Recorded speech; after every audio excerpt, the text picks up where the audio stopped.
The following program contains scenes and language of a frank and explicit nature. Viewer discretion is advised. This is The Loud List, where our random, rowdy, and raunchy band of misfits create top 10 lists of life's most insane shit. Be scared. Nothing is off limits. So congratulations. You just made the list! Greetings and salutations. I'm the music god CJ Plain, and this is The Loud List. It is another episode, and I know we missed last week, but that's okay because we still got you covered. Tomorrow is Halloween, and what do we do for Halloween? Well, we do the music god's annual Hallow Scream special. And this year, since we're not doing the radio show and we're not playing music, what are we doing? Well, we're going to give you a top 30 list of horror movie soundtrack songs that I love and adore. These are 30 songs that were included on horror movie or horror movie adjacent, let's say, soundtracks. Some famous, some not. And there are going to be those songs that are from famous soundtracks. And maybe you'll disagree with I chose that song, but these happen to be some of my favorites. So with that said, we're going to run down a list of 30. This is only my opinion, as always. Feel free to send all feedback and comments to riotonthesetmedia@gmail.com. If there's a soundtrack that I missed that I should add to my list, please feel free to let me know. I am a soundtrack fanatic. I love soundtrack music, but these are only the horror ones. I left off a lot of great songs from movies that were not horror related. So with that said, the very first one, we're going to kick you off with a song from Nightmare on Elm Street 4, The Dream Master. It is the Fat Boys with Are You Ready for Freddy? The beatboxing, the rapping, kind of puts a comical twist on a more serious Freddy movie. Just a great song, though. I know there are other songs that people choose from this one, but the first track is The Fat Boys. Moving on to song number 2, we have a Bruce Dickinson solo song that was later recorded by Iron Maiden for one of their records. But before it was an Iron Maiden song, it was a Bruce Dickinson solo song for Nightmare on Elm Street 5, The Dream Child, and it is the song Bring Your Daughter to the Slaughter. Oh yeah, we all know that one. Bring your daughter. Anyways, excuse my terrible singing. The third song that I've chosen for this is a song from the original movie. Before the TV series, there was a movie called Buffy the Vampire Slayer, and it was a track from Ozzy called Party with the Animals. And that is track number 3. One of the newer horror movies that I love and adore. There is a second one coming out soon, and I can't wait to see it. Is a movie called Deathgasm. Deathgasm had an incredible soundtrack full of black metal and death metal. But one of my favorite artists had a song on there. His name is Ashan, and Ashan has a song called Invocation, and it is a great song. Song number 5, the movie Demons. Yes, I know for Demons, most everyone picks accepts Fast as a Shark. But there's another killer band on there called Pretty Maids. And I am a huge Pretty Maids fan. They have a song on Demons called Night Danger. And that is my pick for Demons. Now, all of these songs, again, are available. There are going to be those songs that, I know there's soundtracks I didn't get to. I didn't include any soundtrack scores or classical style things, so there's no Danny Elfman in here. There's no anyone like that. These are all rock, metal, hip-hop adjacent type things. There's some pop, but moving on to the next song from the movie Dracula 2000. Now, the Dracula 2000 soundtrack, there's two versions of it. There's the original version, which has all of the great bands like Slayer, Cold Chamber, Static X, and whatnot. But there's also an extended version. And on that extended version is a classic song. One of the first metal bands that I was really seriously into, a band called Grim Reaper. So on the Dracula 2000 extended version, Grim Reaper has a song called Night of the Vampire. What a great track for a vampire movie. So we're going to include that one. Moving on to another vampire flick that we all love and adore. It is the classic Fright Night. Now, Fright Night has one of the greatest soundtracks of that time period. Songs like April Wine's Rock Myself to Sleep and so many others. But my favorite happens to be one of the pop tracks on there. J. Geils Band with the title track of Fright Night. A killer song.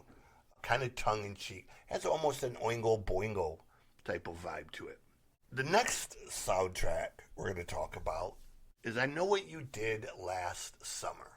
I Know What You Did Last Summer has a number of great tracks on there by Typo Negative, their cover of Summer Breeze, and some others. But the track by L7 called This Ain't the Summer of Love is a heavy, in-your-face type of track. Heavy, buzzy, with that kind of grunge meets metal style that L7 did so well. So we're going to put that on the list. For Return of the Living Dead, the next movie, I chose the song, and I know everyone typically chooses the Cramps, some of the other tracks. The Roky, I know the Roky Erickson one is a popular one, but I personally chose the track from TSOL called Nothing for You. And since we did Night of the Living Dead 1, well, let's do Night of the Living Dead 2. That soundtrack had some killer tracks on it.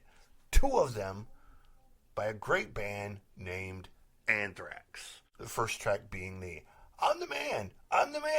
The deaf version of that was on there. But also a track called The Horror of It All, which is a killer track. So we're going to include that one. The next movie, let's talk about Shocker. What a great movie. Well, what a great movie of that style. Shocker was one of the movies that had a great villain. It had great chases. But most of all, it had a stacked soundtrack. Dangerous Toys doing Demon Bell. Megadeth doing No More Mr. Nice Guy. It had contributions from Kiss and Desmond Child. Soraya. But the piece on this, the song on this that just makes me want to rock out the most is a German band called Bonfire. There's a song called Sword and the Stone. Now, there are three versions of this. There is the Kiss version, the Paul Stanley version. There is the Bonfire version. And there is also a version from Paul Dean, the guitar player of Loverboy. He recorded it for his solo record, Hardcore. And Paul was one of the writers along with Paul Stanley and Desmond Child. So the Bonfire version is what's on here. That's what we're going with. But the Paul Dean version is also extremely well done. Very, very heavy. When you think Loverboy, you don't necessarily always think heavy guitars. But Paul's record was very much in the hard rock vein. So go ahead and check that one out. Moving on to the next one. It's The Crow. Now come on. There are those songs from The Crow that you automatically levitate to. Obviously, The Cure with Burn. There's Jane Siberry with It Can't Rain all of the time. You have other songs But for me personally, the song that makes a lot of sense, the song that really gets me pumped up and makes me love this movie is a song from Machines of Loving Grace called Golgotha Tenement Blues. It is that industrial style song, dark, bleak, heavy, that goes so perfectly with the theme and the tone of this movie that I think fits better than pretty much every other track on this soundtrack. Next, River's Edge. River's Edge was a crazy movie. Coming out in the 80s at a time when horror movies were mostly slashers, they were cheesy. River's Edge had some really dark, disturbing content. People like Crispin Glover, and I can't think of some of the other, but Keanu Reeves was in this movie about the guy killing his girlfriend, and just a dark, disturbing movie. But more so, going along with this movie was a really heavy soundtrack that had multiple songs from Slayer, it had songs from Hallows Eve, it had Agent Orange, and it had a song from Fate's Warning. The song was called Kyrie Eleison, I think is how you say it. But that was the song that was kind of not the thrash song. It was the song that wasn't the death metal or the thrash song, but it was a very super heavy prog metal song. And Fate's Warning is so amazing that just check it out just for the fact that it's Fate's Warning. Next on the list, another 80s movie. It was terribly cheesy, terrible effects, but it was so bad it was good. And I watch it. It ranks up there on the list of my favorite terrible movies, along with Iron Eagle and The Wraith and a few others. It's a movie called Black Roses. Now, Black Roses, a lot of times, kind of gets ranked right in there with Trick or Treat. And they're sort of the same kind of movie. But on Black Roses, you had the group Black Roses, who was composed of multiple famous rock stars, Carmen Appice and others. But the centerpiece of this soundtrack was Lizzie Borden's Me Against the World. It was also included on his record Visual Lies. And it's such a killer song that you can't help but sing along. Lizzie is one of those metal artists, hard rock artists, who is grossly underrated. Such a great performer with his antics, sort of taking pieces of Alice Cooper and David Bowie and other things and turning it into this, what he calls the rock and roll murder show. And it is fabulous. And one part Wasp, one part Alice Cooper maybe is how you compare Lizzie Borden, but with uniquely his own twist on the whole thing. So if you haven't checked out Lizzie Borden, check it out. He's got just killer records, man. As I stated, grossly underrated, grossly overlooked, and it's somebody who should be far more popular than he gets credit for. This one is going to be controversial, I know. The next soundtrack is Lost Boys. Now on Lost Boys, obviously, you got Echo and the Bunnymen with People Are Strange. And you have the main song that everyone talks about, which is Cry Little Sister. Great song. But personally, there was a guy from Australia. He has 2 songs on this record. Well, actually, he has 1 song, In Excess, who he performs this song with, has 2. It is a song called Good Times. Mary, Mary, you're on my mind. Jimmy's got just one of the greatest voices in rock and roll. If you don't know Jimmy Barnes, again, write down the name, look him up. He's in his 70s and still has a voice that will absolutely warp steel. The guy is a living dynamo, one of Australia's true national treasures, along with Farnsey. That would be John Farnham, for those of you that don't know. And the guy was kind of like Gary Moore, man. He's a hard rocker and a blues artist and a soul singer. And just Jimmy does what Jimmy does. And every bit of it, it's just badassery. So check out from the Lost Boys. It's track number 1. It's Good Times. Jimmy Barnes with In Excess with Jimmy Barnes. On Leatherface, Texas Chainsaw Massacre Part 3. And we're going to have a couple Texas Chainsaw Massacre entries on here. But on Part 3, it's called Leatherface, Texas Chainsaw Massacre 3. Again, a soundtrack that's filled with bands like Dark Angel and some other great Bay Area thrash. There is a band called Laws Rocket, and they do a song called Leatherface. And it is a badass track. It is that classic late 80s, early 90s thrash metal, speed metal type of style. And it is fabulous. So with that said, that is our next entry. Laws Rocket with Leatherface. In the vein of vampire movies, a movie that is often overlooked, that is often not spoken of unless you're a true connoisseur of vampire movies. One of the greats that doesn't get spoken about enough is a Bill Paxton-led movie with also had Lance Henriksen in it. It's called Near Dark. Near Dark had a great soundtrack, but among the songs on that is another singer who everybody knows mainly for one song. They know John Parr for St. Elmo's Fire. And while we're not going to include St. Elmo's Fire because, well, it's not a horror movie, unless you consider cheesy 80s frat boy movies, horror movies. That might be on the list of some. John Parr had a ton of other songs, like Running the Endless Mile, The Innocent Age, and a song called Naughty Naughty.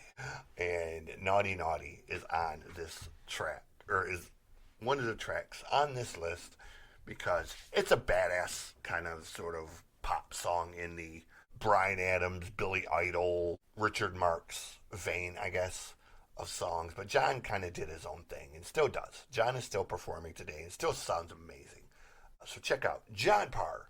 He is much more than just St. Elmo's Fire, even though St. Elmo's Fire kicks ass. Next up, one of my favorite horror movies. If you've seen the bracket last week where we were discussing horror movies, this was, I think, my number 2 movie. It's a movie called Dr. Giggles, starring Larry Drake. Great movie, but it also had a great soundtrack. One of the songs is a band called House of Lords. House of Lords is that quintessential 80s hard rock style band that mixes hard, heavy guitars with bluesy rock, big keyboards, and massive vocals. They have a song on here called Oh Father that is just kind of that the White Snake meets Dawkins style. So, House of Lords, Oh Father, from Dr. Giggles. Another movie in the Black Vein style. Oh, so bad it was good. Completely terrible special effects, but it's what makes it endearing to me. It is a movie called Rock and Roll Nightmare, starring Thor. What was his name? Thor. He was a rock star turned wannabe actor, or he was an actor turned wannabe rock star, whatever you want to call him. But a song by Thor and the Tritons. It's a song called Energy, and it is big, bombastic, cheesy song with great guitars in the Paul Sabu style. If you know Paul Sabu, he wrote a ton of the songs from 80s movies like Beach Balls and Hard Body and other songs. Movies that had great rock, hard rock, hair band style songs that you had no idea who wrote them. Generally, Paul Sabu had a hand in it. So either playing or writing. So this is another Paul Sabu style song. Next one on the list is Halloween 5, The Revenge of Michael Myers. Now, The Revenge of Michael Myers, I'm going to admit, I have not seen all of the Halloween movies. I've seen the first 2 and never actually watched the rest. Because I guess it's kind of a concept of once you've seen one, you've kind of seen them all, right? Maybe, maybe not. If you disagree, all hate mail goes to whodis at idon'tcare.com. Seriously, though. On this soundtrack is a band called Churchill. Churchill, another great band in the House of Lords style, called Dancing on Midnight. And it's a typical kind of late 80s, early 90s hard rock style. Big, bombastic, loud guitars, soaring vocals. But, killer song. Friday the 13th, part 6. Uno, dos, tres, cuatro, cinco, seis. Part 6. For Alice Cooper, the man behind the mask. Alice Cooper song we all know. You know, Alice did a number of songs for the Jason movies, but the biggest one, I think, the most popular one, was on a number of his records, is the man behind the mask. So, what more do I need to say? Moving along, Class of Nukem High. Oh, it's Troma. I love Troma movies. Lloyd Kaufman is just a genius to me. I love that Lloyd has put 2 middle fingers up to the movie industry and done it his way, at his cost, the entire time. Will Lloyd ever win an Oscar or a Grammy or any of those sort of high awards? No. Has Lloyd provided us with hours and hours and hours of gory, cheesy, awesome splatterfest movies? Yes. And I am all the better for that. So on the soundtrack to Nukem High, which is a killer soundtrack loaded with a bunch of great bands that should be more popular, there is a band called Stormbringer. And they do a song called Rock and Roll Paradise. And it's a banger, as the kids like to say. So check out that. If you've seen the Class of Nukem High, you know it's got a killer soundtrack. Soundtrack's as great or better than the movie. Next movie on the list, we're moving right along, getting down towards the end. This is going to be a shorter episode, probably only going to go into the maybe 40-minute range. My Bloody Valentine from 1981. I believe it's an English movie. I'm not 100% sure. I know there was a David Boreanaz movie, but I don't think, maybe it was a remake, I'm not sure, or a reboot of it. But I'm pretty sure this is an English version of a movie from 1981 called My Bloody Valentine. And there is a sort of a folk style song in this. And it is by Paul Zaza and John McDermott. It is called The Ballad of Henry Warden. And it is one of those Pogues style songs. It sounds like maybe like an Irish or a Celtic style song. Acoustic kind of song in the jig style. And it's a great song. And it's a mood changer. You know, the majority of this list has been either hip-hop or punk or metal. And this is one of those songs that you could play it for your grandma or your ma, you know, and they would probably like it. So we're including that. One of the movies with so many classic scenes, but one of the movies that has the best use of a song is Silence of the Lambs, when Bill's dancing in the basement. And that track is playing. It's called Goodbye Horses. And it is by an artist named Q Lazarus. And one of the great, iconic scenes where music is attached to it, the most memorable of them. So it is, as Chris Jericho would like to say, you just made the list. Next one, Hellraiser 3. Probably one of my favorite of the series because, well, it had great music in it. And it was a little bit more violent than the others. Hellraiser 3, Hell on Earth. Motorhead performs the theme song called Hellraiser. And, well, you know, what's a better pairing than Lemmy and Motorhead with a horror movie, man? Like, those guys looked like the soundtrack to a horror movie. Gotta love Lemmy, man. God bless that man. The next one, the title track of another movie that is silly, stupid, horror, tongue-in-cheek. One of the I don't want to call it one of the Godfather movies, but one of the true representatives of horror comedy. There's a song by the Dickies. They did the theme song for the Killer Clowns from Outer Space. And sadly, there is only one in the series. Rumor has it they are working on a part 2, finally, 30 years later, almost 40 years later. So we'll see what comes of that. But overall, I would love to see a new entry in the Killer Clowns from Outer Space. We have 4 more. So let's talk about these ones, because these are 4 movies that I'm kind of fond of. First one. I don't want to be buried in a pet cemetery. The Ramones. It's the Ramones.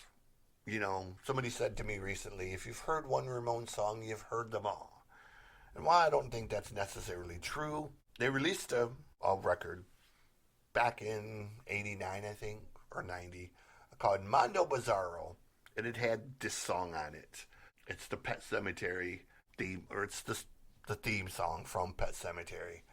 And great song for them. It's been covered by everybody, but great movie. One of the few Stephen King movies that I actually don't want to gouge my eyes out after seeing. Silver Bullet, Pet Sematary are, I think, the main 2. Cujo's not bad, but other movies like The Shining and I think it's Watchtower, Night, something like that. I don't know. But they make me just want to, and It is another movie I'm just no interest in seeing. Anywho, next one. From Scream 2. Number of great songs in this. All things considered. One of my favorites is a band from Santa Monica, California called Everclear. And it's a song called The Swing. And if I remember correctly, it's playing in the background in one of the phone scenes. But tell me I'm wrong if I'm wrong. But great song that I really like. Next on the list is the other Texas Chainsaw Massacre entry. Texas Chainsaw Massacre 2. Great soundtrack. But let's be honest. Is there really a band that is better suited for horror soundtracks than Oingo Boingo? Because not only did Oingo Boingo take part in a number of soundtracks, both horror and otherwise, Danny, the lead singer, then went on to score, well, pretty much every goddamn movie known to man since then. Nightmare Before Christmas, Edward Scissorhands, the Beetlejuice movies. I mean, Danny Elfman's list of credits for scoring movies is just freaking phenomenal. And Danny is a brilliant musician. But off of Texas Chainsaw Massacre 2, there was a song called No One Lives Forever. And it is one of the greatest horror soundtrack songs ever recorded. It is perfectly suited for this movie if you listen to the lyrics. And that is that. And then we're going to end the list with a song. It's an EDM song. You may know this band more for the Mortal Kombat soundtrack, but they were also included in the Warlock, the Armageddon. I think it's Warlock 2, the Armageddon soundtrack. It's a group called Utah Saints. It's a song called What Can You Do For Me? And that is the final entry. That I believe is 31 total, or 30 horror movie soundtrack songs. With that said, I hope you have a spooky, horrific Halloween. I hope you've enjoyed your October with your horror movie thing. And remember, just because October is nearly over does not mean we stop being spooky. Continue to watch great movies. And let me give you just a small rundown. What are some of my favorite horror movies? Well, among them is Dr. Giggles. There is, if we include the list from last week, that I don't have anymore. Oh, well. There's a newer-ish movie called Inbreds. Great movie. We have the quintessential Pieces. We have one called I Spit on Your Grave. Both the original and the newer ones. Deliverance. always a great choice. I don't know if you really consider it a horror movie, but psychological horror movie. You had the Wrong Turn movies. Big fan of those, including the new reboot. Highly impressed with the direction they took that one. You have, Chopping Mall. Terrible, cheesy movie that I have an affinity for. The Chud movies come to mind. Critters movies come to mind. And the ones I can never remember the name of. The ones with the spooky-ass mortician. I can never remember the name of them, but if you know, you know. With all that said, I truly hope that you are enjoying these podcasts. I know I don't have anybody with me this week, so you're probably just listening to me drone on. But if you've made it this far, thank you for all your time.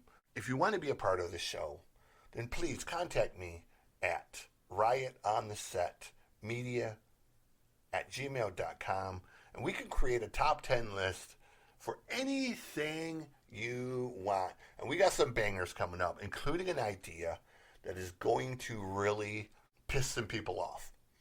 But it's all in good fun, so you'll hear about that soon. But with that said, be well, treat each other with kindness, and remember, no matter what you're going through, music heals.